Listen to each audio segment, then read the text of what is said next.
Shanker Singham, for the Enterprise City project to actually take place, a lot of elements have to come together. It seems like a very complex process. What makes you so optimistic and convinced that all of these things will come together and that the Enterprise City project will actually take place and be successful? I think one of the reasons I'm so convinced that it is actually going to happen is that there's a certain logic behind, economic logic, if you will, behind where we are today and why this project makes sense. And it really comes from two things. One is the context that we're in now. And the context that we're in now is there has been, over the last 30 years, 40 years, a massive urban migration. Millions of people are moving from the country to the city. Cities are being created, new cities are being created all over the world. 500 in China, 100 in India. I mean, there are literally hundreds of cities are being created. At the same time, you have a huge amount of infrastructure need in the world. A situation where governments can't afford to pay for that infrastructure. It's $57 trillion of infrastructure need. And at the same time, an enormous amount of capital on the sidelines. So $30 trillion of capital on the sidelines not being invested. So you'd ask yourself, why, if there's such a need and there's so much capital, why are they not coming together? Well, they're not coming together because investors don't trust the environments around the world. And they're not investing because they don't trust that. There's an investor trust problem. So that's where we are. That's what's going on now. So what's the solution? What's going to lower the barrier between the capital on the sidelines and the infrastructure need? Well, ordinarily you'd say, well, it's national level reform. Why not create the kind of environments that people are going to actually trust and are going to invest in, and competition is going to prevail, and investors get what they want, which is their rights are protected, a level playing field for competition, and open trading environments, which is what they want. They get all these things, then they will invest. Well, why can't you do that at a national level if it seems to be so obvious? And that really goes back to my own 25-year history of working with the privatizations in the former Soviet Union and in Latin America and China's WTO accession and a range of different areas like this, where essentially what we discovered is by not successfully building the second leg of the three-legged stool, open trade, competition behind the border, property rights protection, by not building that second leg, we've created very powerful opponents to reform. So those early stage, 20-year ago, $10 million opponents to reform are now $10 billion opponents to reform. And they will fight very hard to prevent any kind of reform. And that's what we're seeing around the world. Countries are trying to reform, but they're failing to reform. They're failing to reform because the beneficiaries, the vested interests, the elites, the rent seekers, all of the people who benefit from the distortions in the market are fighting naturally very hard to protect their privileged position. The question is, why do investors not trust the environment that they're in? And this is a good graphic that shows you why, because essentially what happens here is, if we find it here, an investor looking at a climate, a zone, a region, a country, anything, they will see the laws of the country, the constitution of the country. They'll see these things, and they'll see this vast spectrum of things that can be done to their investment, bad things that can be done. And the question for us is, can we put something in here that limits the scope of this interference to the things that governments truly are responsible for doing, which is protecting your property rights, guaranteeing your economic freedom and those kinds of things. So what can we do? What can we put in here to actually affect, that kind of goal? How can we make projects bankable? Projects that were not bankable before, how can we make them bankable? And the obvious thing to do, given that you have these greenfield sites appearing all over the world, that you have this problem of vested interests that prevent reform, why not look at one of those greenfield sites, or several of those greenfield sites, where there isn't any vested interest, where there's nothing to fight about, and to actually create the kind of environment that countries know that they have to create, and that they have been trying to create at a national level and failing to create at a national level.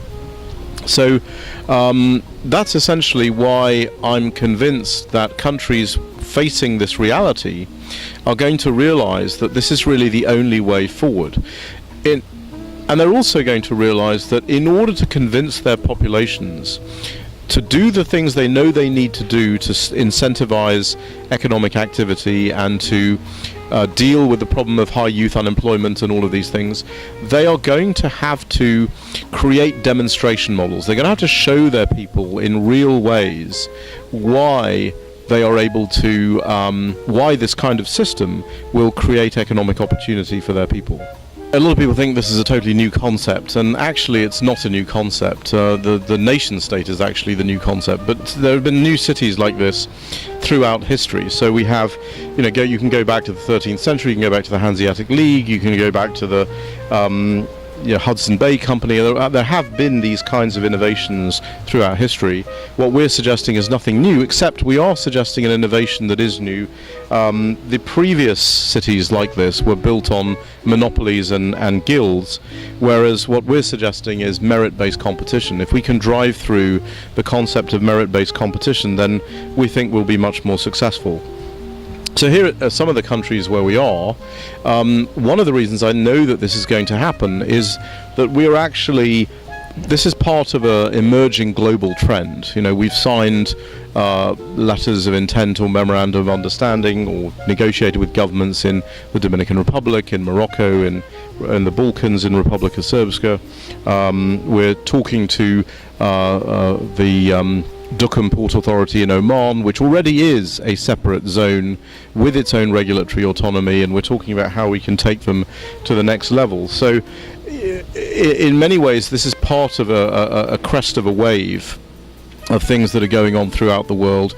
Countries have already accepted this. The issue is, do they really want to differentiate themselves and make these one step better? Because Dubai and Singapore happened 30, 40 years ago. You can't simply recreate Dubai and Singapore now and expect it to have the same effect. They were effective because they were new at that time. So we have to do something now that is new for this time, which builds on what Dubai and Singapore have done, certainly, and Hong Kong has done, certainly, but goes to the next level and differentiates itself from those things. When we're looking at this, and this is another reason why I'm so convinced that in our negotiations with governments will accept a high degree of autonomy and a very pro-competitive regulatory environment, because frankly the benefits to the government are so enormous and so exponential if they do these things. For example, if you start with a project that is let's say $100 million project, the benefits to the government are not very significant. What would you do there? You do a free trade zone, you do a real estate project, it might be $100 million, and maybe only 10 million of that will go to the government in taxes, because the government has to give tax incentives and tax breaks. Whereas if you go to the next level, which is the enhanced free trade zone, where you have a regulatory system that deals with the typical things that the World Bank Doing Business report says, the registration of businesses, the registration of property, access, the basic things, that the bureaucratic obstacles to building your own business are actually dealt with. We think that increases the size of the project by 20 to 25%. 20 to 25% is a good increase, but compared with what you can get if you do a city with tax autonomy, where you actually have some other things, you might have foreign investment allowed in certain sectors that cities are more responsible for, like water. You might have makings of a slightly better insolvency law. You might better protect the country's existing intellectual property law. You might give 1,000, for example, permits to knowledge workers. That typically will increase the size of the project by 300%. A $100 million project will become a $300 million project, and we then have a revenue share with the host government. So three-eighths of this, or in this case 120, 130 or so million dollars, will go to the government in its revenue or profit share. So that's a significant benefit to the government. It's exponentially increasing the benefit to the government and the size of the project. If you do instead the full enterprise city with a pro-competitive regulatory environment, deal with all the constraints to growth that the country has experienced, you're going to get a project that is $1 billion instead of a $100 million project. You're going to generate government revenue of $200 million, double the size of the original project. Remember, the original project was going to be a $100 million project. Well, now, and only 10 would go to the government. Well, now $200 million is going to the government. So that's a massive exponential increase. But yes, the government has to do a significant amount for this, setting aside local content requirements, pro-competitive regulatory environment in all these different areas. These are significant things that the government has to do.